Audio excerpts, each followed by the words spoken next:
Alex Yam.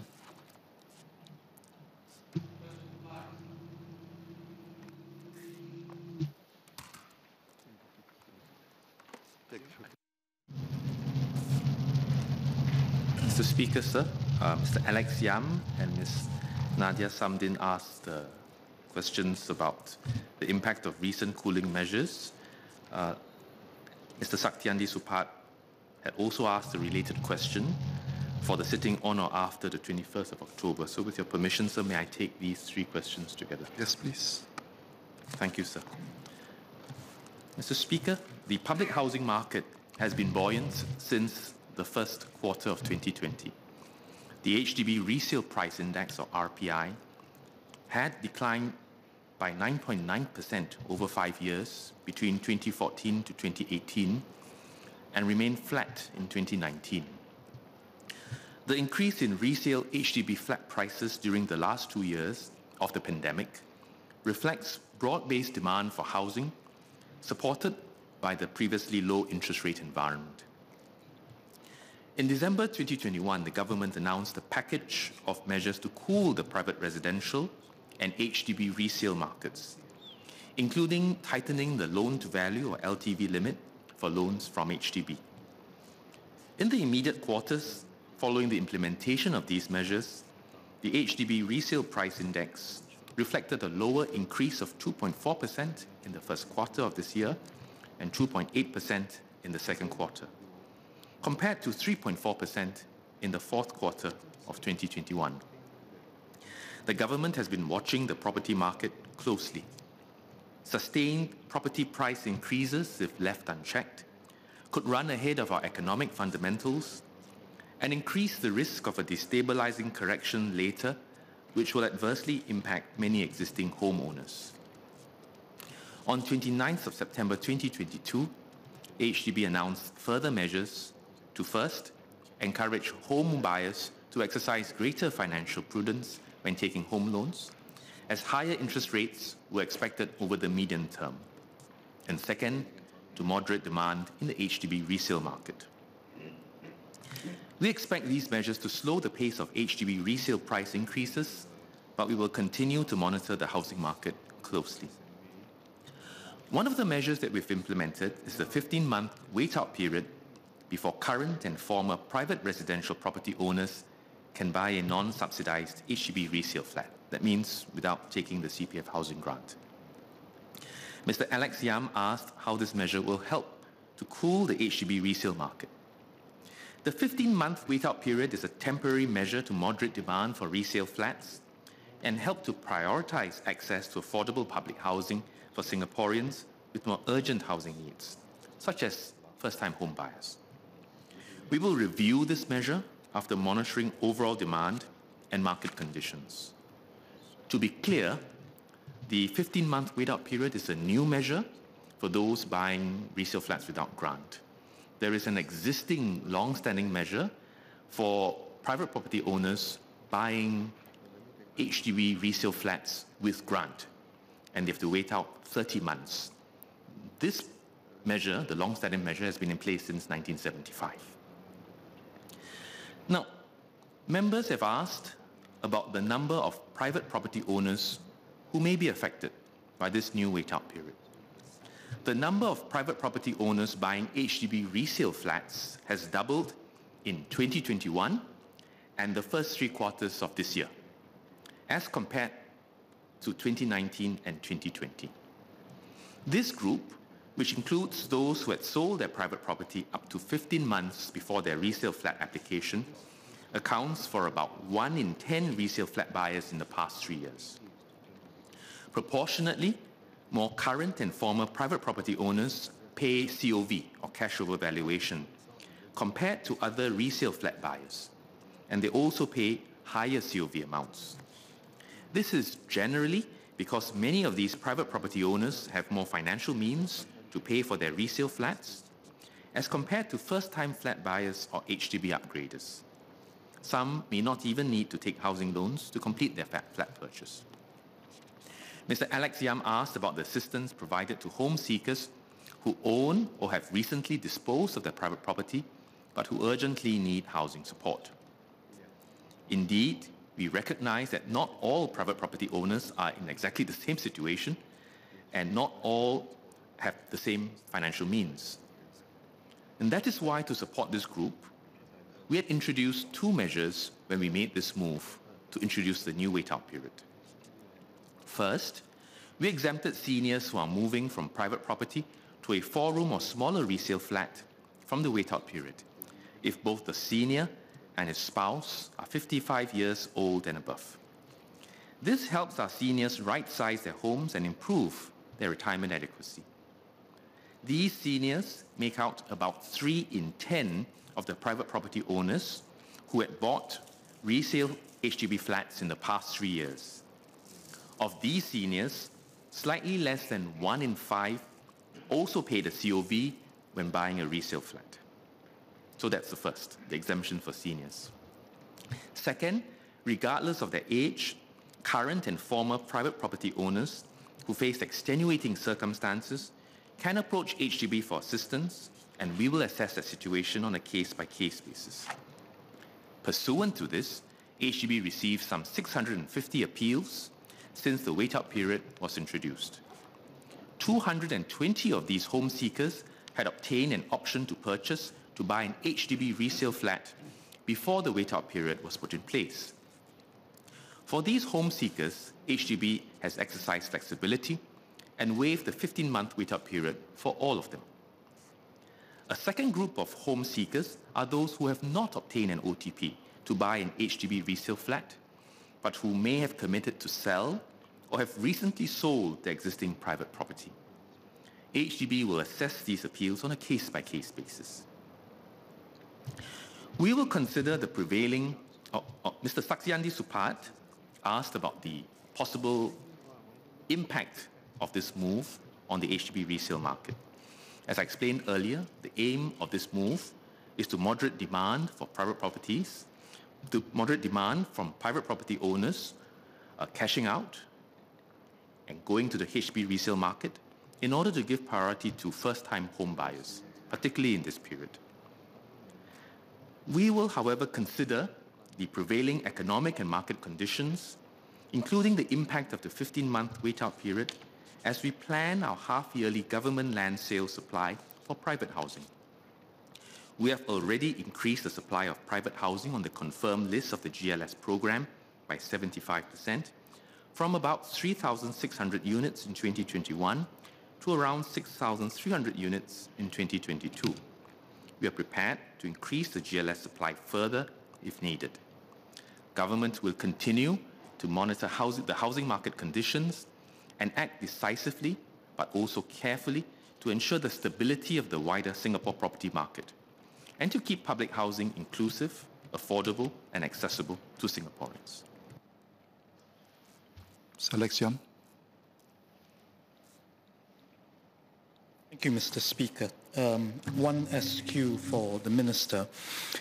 With regards to the one of the two exceptions for those who are 55 years old and above, there is an exception made for them to purchase 4-room flats and lower. I'd like to ask the Minister if MND believes that this may inadvertently also drive up prices in the smaller flat size market, because I think the figure that was quoted earlier was 3 in 10 are in this category. Therefore, does MND and HDB see that there might be a rise in demand for the smaller flat types? Ultimately, I think the cooling measures are important, and I think it bears reiterating that MND remains committed to providing Singaporeans with affordable and attainable homes over the longer term.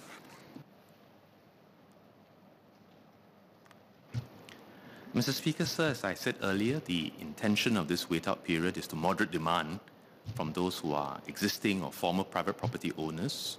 The private property market has gone up. Increasing number appear to have sold their private properties and to move into HDB. For seniors, we recognize that many of them want to do this in order to enhance their retirement adequacy. They want to right-side, they want to manage their financial situation as they go into retirement. So we made this carve-out for our seniors. And as for why it's a 4-room flat and smaller, if your aim is to prepare for retirement and to enhance your retirement adequacy, then going to a smaller flat will give our seniors even more financial space as they right side from a private property to a smaller flat. As I said earlier, the private property owners or former private property owners moving into the HDB resale market make out about 1 in 10 of resale flat buyers over the last 3 years.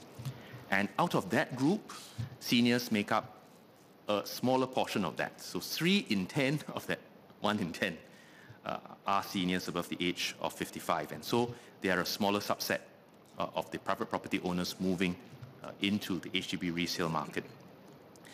And therefore, we will continue to watch and monitor the property market carefully and monitor the effects of the moves that we've made. Thank you. Mr. Saktiandi Supat.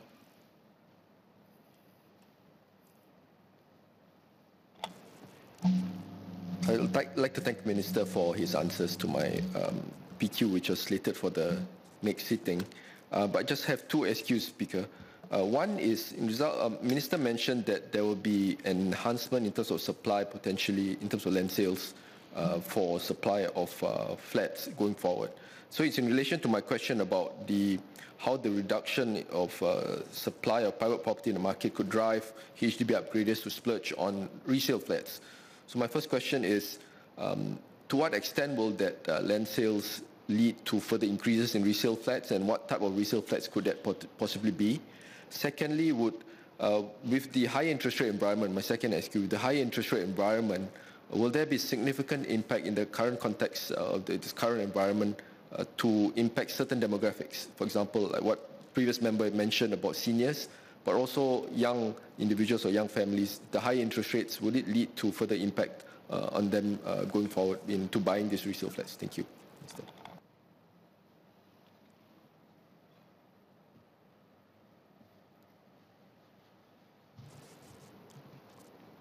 I thank the member for the 2 supplementary questions. The member was concerned whether this wait-out period, which aims to moderate demand for resale flats by putting a wait-out period for private property owners coming to the resale market through a wait-out period. His concern is whether that would potentially reduce the supply of private properties on the private resale market and hence cause HDB upgraders who are actually wanting to buy those units to then buy a bigger HDB resale flat and then exacerbating the condition. HDB upgraders, firstly, I think some of them will have an intention to upgrade from HDB to private property. So that's first. Of course, you can't rule out that some HDB upgraders will, of course, want to upgrade to a larger HDB flat. So every HDB upgrader will have their own objectives and their own aspirations. But be that as it may, HDB upgraders will continue to have a wide range of options, which include HDB flats of varying sizes and across various locations, as well as new and existing private properties. As I said earlier, government has also ramped up the supply of new BTO flats and increased the supply of private housing on both the confirmed list as well as the GLS program by some 75%, from 3,600 units last year to 6,300 units this year, and we continue to see whether we may need to make some adjustments if needed. The member also asked whether the higher interest rate environment will have an impact, differential impact on different groups. Certainly, with the concern or the potential for higher interest rates in the medium term, MAS and HDB therefore took precautionary measures of a macroprudential nature by increasing for MAS the private financial institution rate floor ceiling for the taking of housing loans for residential housing, and an HDB to institute a 3% floor for HDB loans. And of course, we adjusted the loan to value in order to protect home buyers who need to leverage and take loans in order to buy. But there is, of course, also an impact on existing homeowners who are servicing their loans. Some of them are on fixed interest rates, right? And you know that banks have mostly stopped fixed interest rates plans for residential properties. Then, of course, the group that are on adjustable interest rate loans, some come with a time lag, some follow the market and market interest rates immediately, and some take HDB loans, and for HDB the interest rate remains at 2.6%. So obviously for these different groups, they will feel the impact either at different times or immediately. And therefore, this will impact the groups differently in terms of their outlay that they will have to stump up in order to service their monthly mortgages. Mr. Dennis Tan. Thank you, Mr. Speaker. Just one supplementary question for the Minister. Would the government consider exempting Singaporeans with genuine financial difficulties from the effect of the property cooling measures? And the reason I'm saying this is because these people may have difficulty servicing their existing loans for their condos. They may have existing debt issues arising from their own other financial obligations. They have no choice but to dispose of their current private property, and they need a place to stay, they need a place to live, so they need to buy a HDB property, and they may not be able to afford commercial rental. Thank you. Indeed, this group of Singaporeans who are affected financially can approach HDB. As I said, there are two exemption measures. One would be for seniors, the other would be for any Singaporean with extenuating circumstances regardless of age, and they approach HDB, and we'll see how to help them. So if the member has come across any, please let us know. Gan Tian Po. Thanks. Just to seek clarification for Minister, because there is a wake-up period of 15 months, so will there be an impact on the rental market? Because this resident probably will have to find so-called resale market HDB flat for rental. As a result, it might drive up the rental prices. Thank you.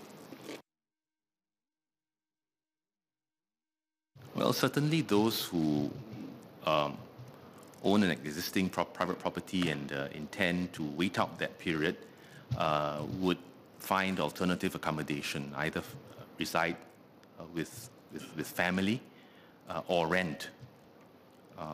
And so there will be those choices that will have to be made because of the implementation of this new measure. At the same time, it may also cost private property owners who are not seniors waiting to retire, or people, as MP Dennis Tan had mentioned, have financial situation.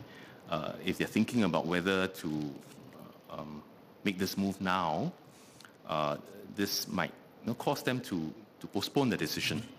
And of course, this achieves the effect also of moderating demand for resale flats at this time, and give priority to first-time home buyers who may be looking to the resale market for their first home.